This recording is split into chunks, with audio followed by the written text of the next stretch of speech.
All right, everyone. I want to welcome to the stage our next talk, which is Octo Tempest, a year in response. We have Waymon Ho and Riley Childs from Microsoft, and we are ready to go. Check it's on. Great. Big, come on. They're on the stage. Yeah, so today we're going to be talking about a threat actor that we've been tracking very closely for a little over a year now that has done a lot of high-profile intrusions in 2023. But just before we start, a little bit about ourselves. My name is Waymon Ho. I'm a senior hunt analyst with Microsoft Threat Intelligence, specifically the Mystic team, where we track nation-state and financially motivated threat actors. And this is Riley. Hi, my name is Riley Childs. I'm a member of the Azure Red team. Previously, I was a member of the Microsoft Detection Response team, where I tracked Octo Tempest for the better part of a year. Great. So Octo Tempest is actually, this is going to be the first time we're talking about this threat actor using this name. We recently upgraded Octo Tempest from Storm 875, which is one of our development clusters. Publicly, they're also known as Scattered Spider or Octopus, if you guys are familiar with that threat actor. Octo Tempest is a very prolific, financially motivated threat actor that has been targeting a wide number of organizations, especially this year, with varying objectives. Historically, back in 2022, they've done SIM swapping activities. They've done cryptocurrency theft. That was one of their main targets. But now in 2023, they've evolved into data theft and exfiltration, as well as extortion activity to include ransomware deployment. One of their hallmarks of gaining access into environments is through SMS-based phishing attacks, also known as smishing. They create these adversary in the middle domains, and I'll talk a little bit more about that in order to gain access into several organizations. So one thing I wanted to highlight is the shifts in targeting, right?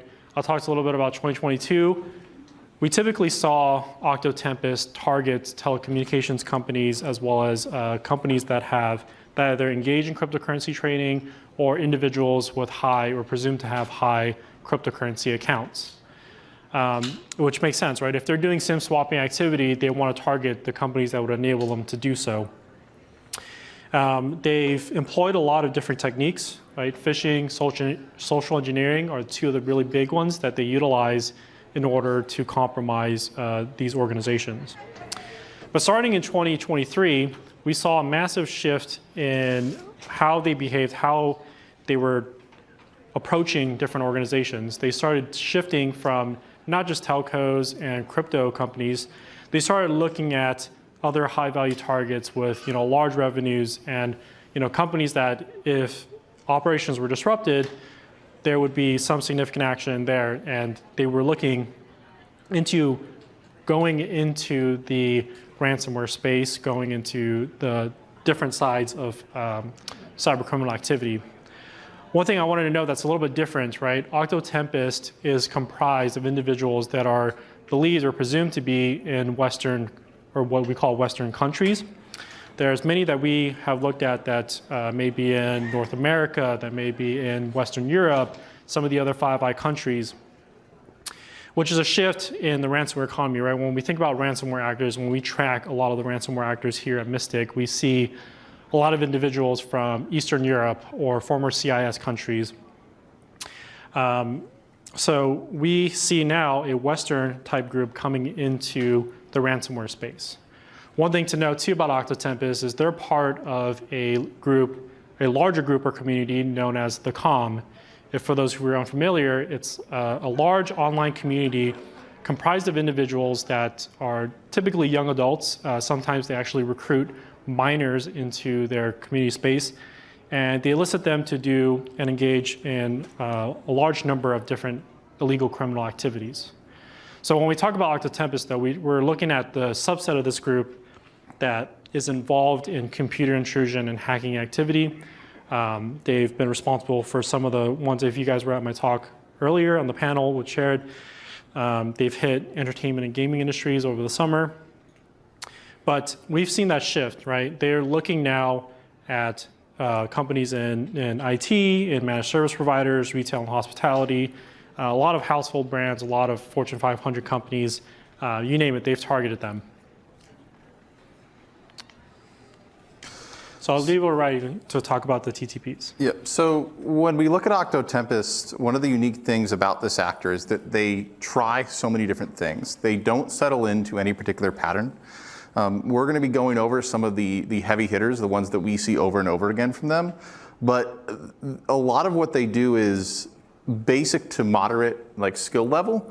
But the fact that they chain all these different things together, the social engineering that's compounded by the phishing, that's compounded by the identity prowess this actor seems to have, that elevates them from what we would consider generally a very basic level to kind of like a higher tier, higher level of actor, higher skill. Yeah, so I just want to touch a little bit again at the end here, the action on objectives, right? I talked about them coming into the ransomware ecosystem. They really started shifting and cooperating with a lot of these ransomware as a service platforms, particularly the BlueHat and LV platform. We've seen them explore data theft and extortion using their leak sites as kind of a high vis, like to show and put pressure on the companies. But eventually we started seeing them actually become affiliates to the point where they're actually deploying these encryptors onto corporate environments that they get into. So kind of starting from the beginning, right? Starting from the initial access vector of Octo Tempest, they typically love to make domains from a victim company that they target. For example, like they'll set up domains that are like company-hr.com or company-support.com. And they'll create these pages, as you see on the slides here, that have a login page that they mimic from these organizations. They'll look at how they're structured, and they'll employ a variety of phish kits, some that are custom to them, some that are standard, some that they buy from underground markets. And they'll typically set up these pages that are very consistent. Sometimes we'll see solid color backgrounds. A lot of times, if you see like in the screenshot, there's like a very unique help desk picture background that if you guys are looking for Octo Tempest domains, you'll typically find that picture. But usually they'll have the logo of the company, and what they like to do is take that domain, identify targets within a company. So they'll do a lot of extensive research, find the phone numbers of employees at the companies they're targeting, look up numbers, and then use an SMS campaign or some service to send this message out. So if you look at the text here, right, it's something very simple, like please reset your service desk password at this site. They'll do that with a large number of employees from all different roles, anything they can do to gain initial access. Yep, and talking about mitigations for this, it all starts out with user training, and that's something that you're going to hear over and over again. And it is varying levels of effectiveness. I tend to think it's not as effective as some might think. But it is something that is important. And then you kind of move to some more technical controls. You're going to have MFA always from everywhere. And when I say that, I mean no matter where they are. We run into a lot of customers that have said this IP address range, or if they're on their office, or if they're on their corporate laptop, we're not going to require MFA. However, if the attacker can gain that network position and they've captured the user's credentials from a phishing campaign, that then means they have the ability to bypass that technical control. And then for adversary in the middle attacks that are a bit more advanced than your standard phish that we're just trying to collect credentials, you want to use a phish-proof authentication method. That's going to be a YubiKey or some sort of FIDO2 or a smart card or some sort of certificate-based authentication. However, that can be tricky. So if you can't necessarily, to distribute, to manage, so if you can't necessarily step up to that, requiring and enforcing a compliant device, meaning that you're going to have to trust the device, it's going to have a posture check, the device has to present something to prove that it is. It maintains that chain of trust in the same way that you have when you use phish-proof authentication methods. And it also, even if we're just talking about standard they gather the password phishing, it raises that bar for the actor. They now have to have a device or enroll a device. And it's important that when I say that, you also need to think about what does it take to get that compliant device. Because if it's easy for the actor to get that device, it's not really a great technical control. But all of these things together kind of form a basis by which you can mitigate the risk of phishing, mitigate the risk of smishing, and it's not 100%, but it will do a lot of good. Great, moving on to another TTP they utilize a lot, which is social engineering. We've seen that in the latest campaigns, the latest high-profile intrusions we've seen through Octo Tempest. What's a little bit different from them, right? These are individuals, again, I mentioned, are from Western countries. English is their primary language. They understand how Western companies work. Outside of doing recon and identifying victims and targets that they're going to send phishing messages to, they actually will look for people, learn as much about them as they can, like employees at companies, find their personal information, and actually impersonate them. So they'll take an employee, a target that they want, and they'll do all the research, do background checks or whatever, find background check websites to look them up. They'll go and call the support desk, the help desk employees at these companies and say, hey, I'm so-and-so, I work for this company, here's all my information, I forgot my password, can you reset it for me? But they'll forget key details, right? They don't know like the employee ID number or something very specific. And when pressed on it, they'll just say, oh, well, I just forgot. And make up a reason or entice them in some way to say like, can you just do it for me, right? And a lot of times that's successful. Outside of that, right, sometimes help desk doesn't help them and they'll try multiple times. What they'll do is they'll actually look for IT administrators when these companies, stalk them, figure out their contact information, and reach out to them directly and say, hey, I work for this company, I'm locked out, can you give me a password reset, can you give me access? And surprisingly, that has actually worked, especially when you're talking about like businesses where there's a lot of high impact to disruptive service. They typically will find those IT admins that are overworked and reach out to them. And mitigating social engineering can be just as tricky as mitigating phishing and smishing, right? However, there is some basic things you can do. Something as simple as empowering your help desk to say no to a password reset. Several of the which sounds simple, but a lot of the organizations that we've worked with, they have a policy where the help desk is supposed to be as helpful as possible, right? However, there is certain high privilege operations, such as resetting a password or resetting an MFA method, that are high risk. And in those instances, your help desk should make sure that they're notating when there's a failed attempt. If there is a failed attempt, maybe they should report that to the SOC. Even going as far as figuring out a way to eliminate the help desk from that flow, that can't be done at every organization, but it is something that is helpful. And making sure that your help desk can't reset your domain admin passwords sounds super simple. A lot of help desks can, whether it's through another system that gains in that privilege or having that privilege directly. And the same goes for regular old user accounts of those domain admins. If they gain control of one of those accounts, they can use that to further social engineer and then gain access to additional accounts. So be thinking, when you think about what can your help desk reset passwords for, think not just about privilege, but think about the person who might hold that privileged identity. And again, if you need to do an MFA reset for a user, figuring out some way to enforce a higher bar and mandate that higher bar, whether that's, I've worked with organizations that, they're going to have to show a government issued ID, get on video. That can be a very high bar, very tricky. Or even something as simple as just up the chain manager verification / approval. So just some things to think about that you can do to mitigate the risk that this actor and others might pose via social engineering.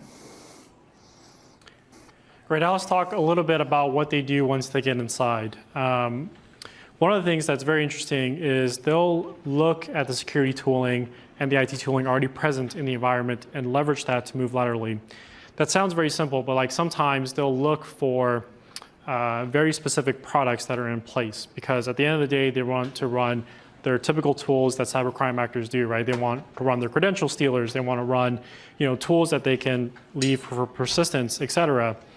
What we've seen them do is they'll look at things like EDR agents, like for example, your CrowdStrike EDR, your Sentinel-1 EDR.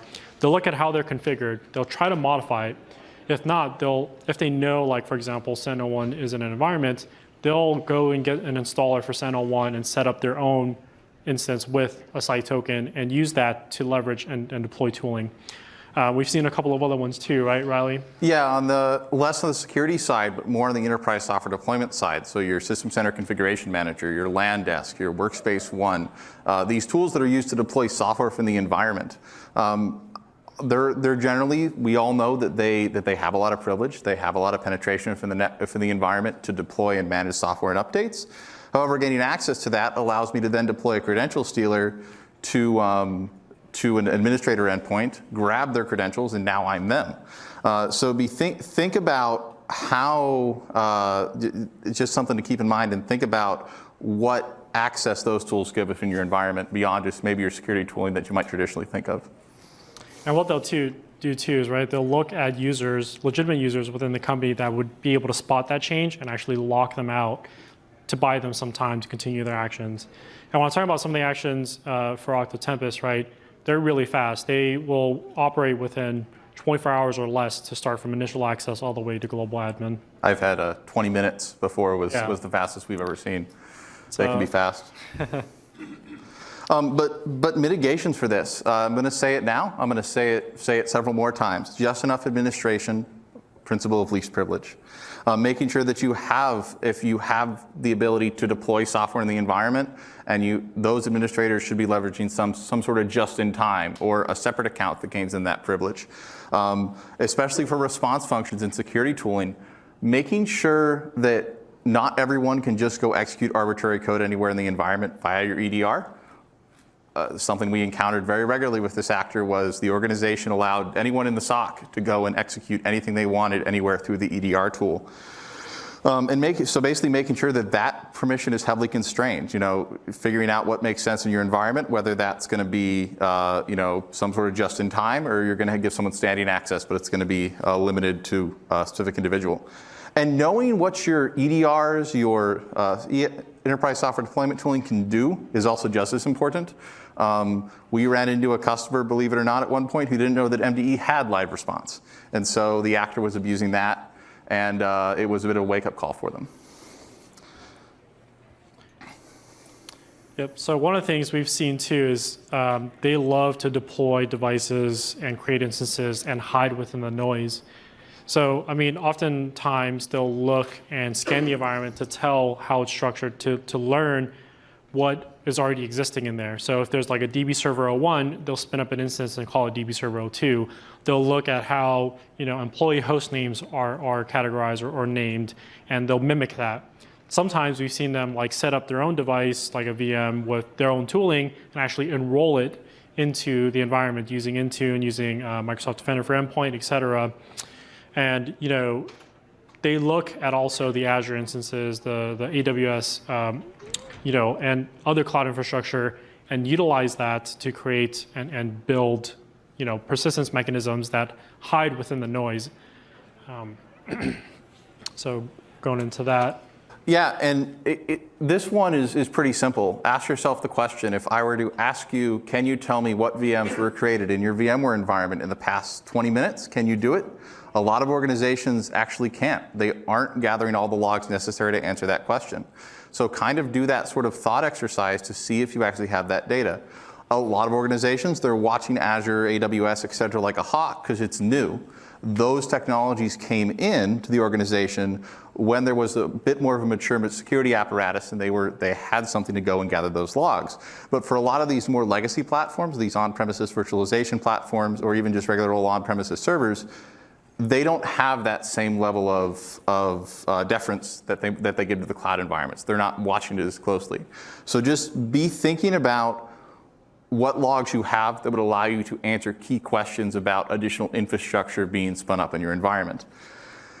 And then the other thing is really simple. I've encountered several times where in the name of DevOps, they've granted everyone the ability to spin up VMs, or granted a large swath of the user population the ability to spin up VMs. And knowing what is normal within your environment, knowing if someone's going to touch an Azure Data Factory and add bits to it, is that normal, is that not? Can you go and filter out what's normal really quickly is very, very important. My favorite example was an account belonging to a receptionist spinning up a VM. Nothing wrong with the receptionist, but that account doesn't do that. Why'd they have those permissions? So other persistence mechanisms that they put in place, right?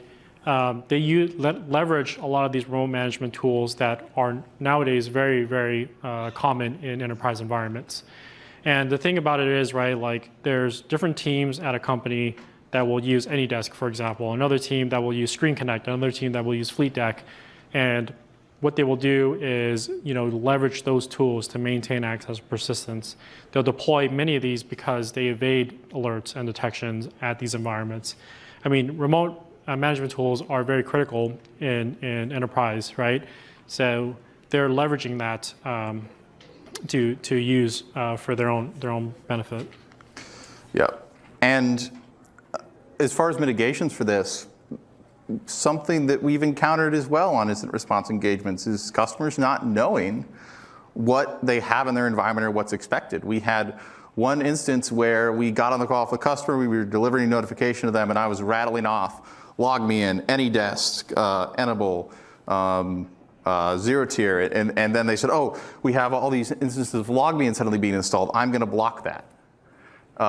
And it turns out that LogMeIn was required for them to manage their a fleet of devices they couldn't get access to. So they locked themselves out of a whole bunch of stuff.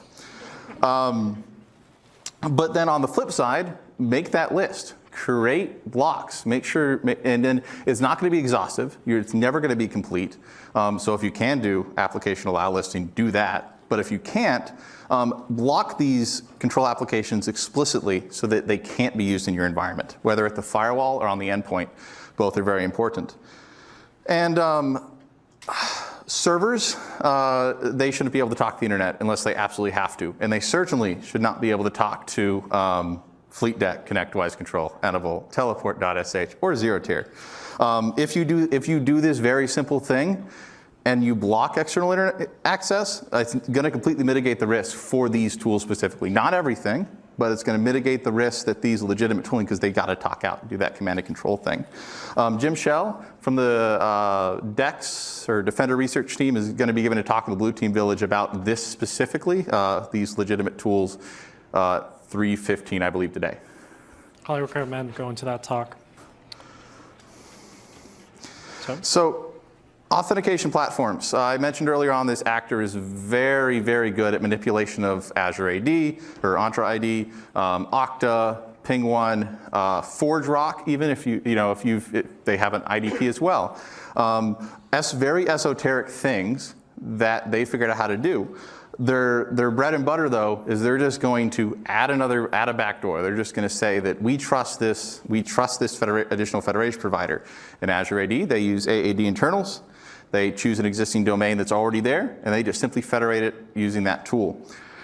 And then they're going to also make modifications to your configurations to maybe allow gaps within the environment. So they might say, oh, this user from their system specifically, we're not going to require it, we're going to exclude it from MFA, create added trusted locations. Or they're going to say from this location, we're not going to require a compliant device, those sorts of things. They're going to make changes so that they can get through. And you might not discover those changes for several days to maybe weeks after the actor's been in the environment. They can be very stealthy, and they'll do those before you think your left goalpost is. They'll also just go ahead and modify the authentication methods on user accounts. That might be changing from two-way SMS to one-way SMS and on a user, but not change the phone number because they've already SIM swapped that individual user, so they already have control of that account. And then they'll also take advantage of what are called break glass accounts for Azure AD or Entra ID specifically, as well as other platforms, but accounts that don't have the same controls applied for in case you lock yourself out. They'll steal those from your password vaults, or you've got it unfortunately saved on notepad.txt on the admin's desktop sort of thing. So they'll take those passwords, they'll use them. Those should always be stored offline in a vault or just offline, not on your network at all. I think one thing here from like a threat intelligence perspective, right, looking at the way that this threat actor is manipulating these authentication platforms, typically when I'm looking at these, like cybercrime actors don't do this often. There's certain edge cases, sure, but to do it broadly across all of their victims is kind of interesting to me, because typically when I look at these attacks, right, with AD internals and golden SAML attacks, et cetera, they're typically done by nation state actors. They're typically done by Iran or Russia and a couple of those other threat groups, right? We don't really often see criminal actors utilize this in this fashion.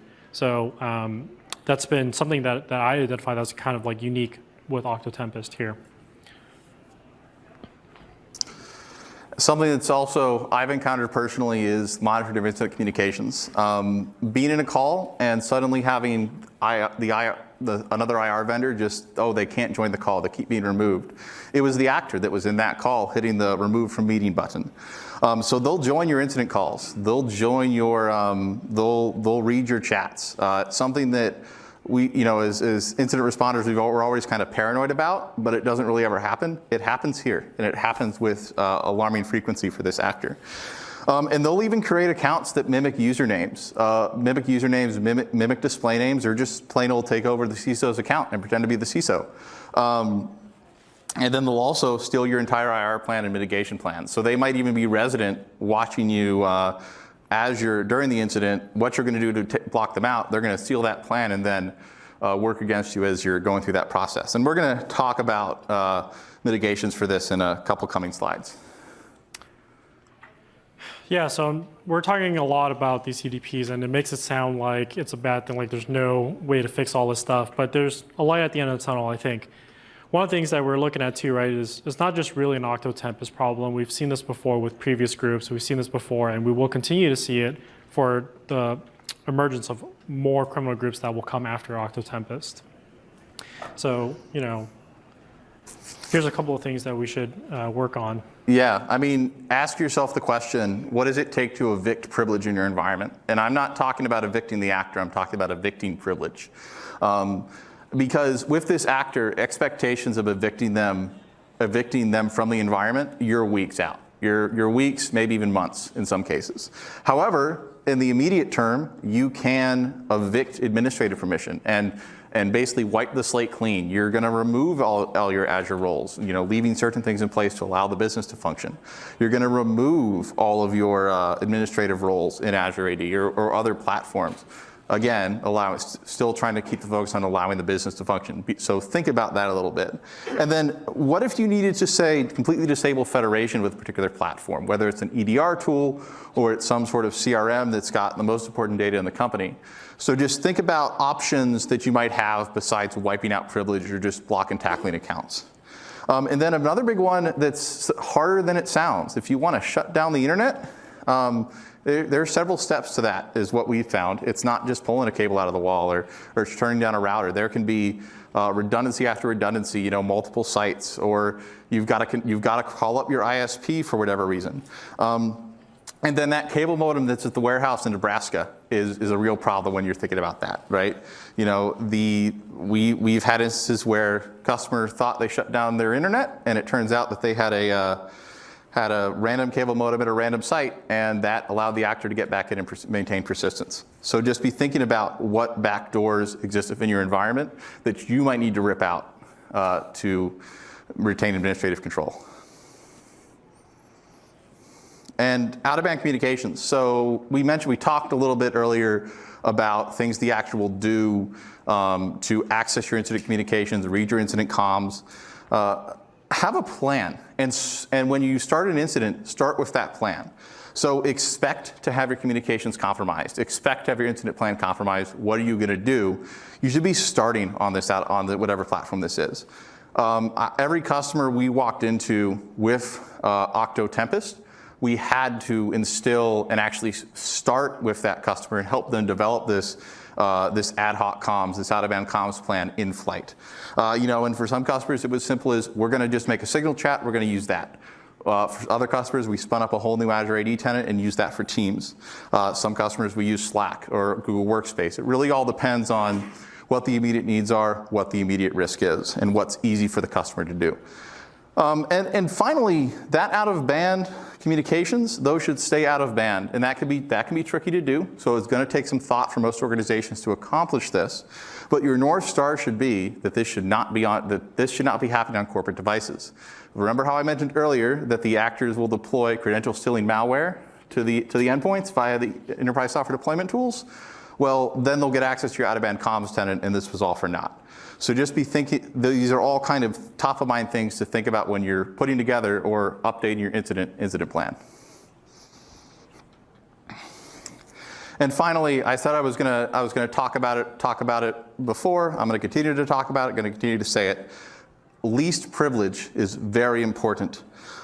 Critical identity systems should always have, you shouldn't have a whole bunch of global admins, you shouldn't have a whole bunch of domain admins, or even things that are underlying that platform, such as your virtualization platforms. You should always be thinking about what level of access you can get via basically getting to the substrate of your organization. And making sure that you're limiting this, limiting it as much as possible. The other kind of really big thing that we've noticed is we talk a lot about backups when we talk about ransomware. This actor has figured out that a lot of more people than just the backup admins often have access to the backups, and they've also figured out that there's a database they can go attack and they can take the tape backups completely offline. Ransomware actors have been doing this forever, but it's something that recurring pattern we see again and again and again, is that these backups are very important. They're just as important as your identity systems. So make sure that you are thinking about what level of access is required to manipulate or access these. Grant, just to kind of circle back, right? I know maybe some of you guys came into this talk expecting that Octo Tempest was using some sort of 0-day or something crazy to get into these systems, but really all it is, it's a lot of the things that we've seen before, just kind of merged together into this one threat actor, right? We've seen them borrowing nation-state tradecraft. We've seen them borrow just regular phishing, social engineering tactics, and just refining them to the point where they just work out of just sheerly doing it over and over again. One of the things, right, identity was abused yesterday, it's abused today, and it will continue to be abused. Identity platforms are one of the key focus areas that I think criminals are now starting to shift forward. It's no longer like a sophisticated nation state doing all this stuff. It's now cybercrime. Cyber criminals are adopting the same tactics. And, Yeah, and we look back into 2022 and 2021, and another actor group that's similar. They are unrelated, but they're similar tactics. Is Storm 537, also known as Lapsus Group. They used a very similar set of tactics to accomplish the same goals very effectively: the social engineering, the identity platform of use. All these different things that Octo Tempest is doing a lot better than them, but there were actors that were doing it. There were cyber criminal actors that were doing it before them. So it's just thinking that Octo Tempest is not going away, and groups like them are going to continue to grow and continue to improve their tradecraft. And that's it from us. Yep. Quick talk. You guys are out for lunch? Thank you, Ryan. Yep.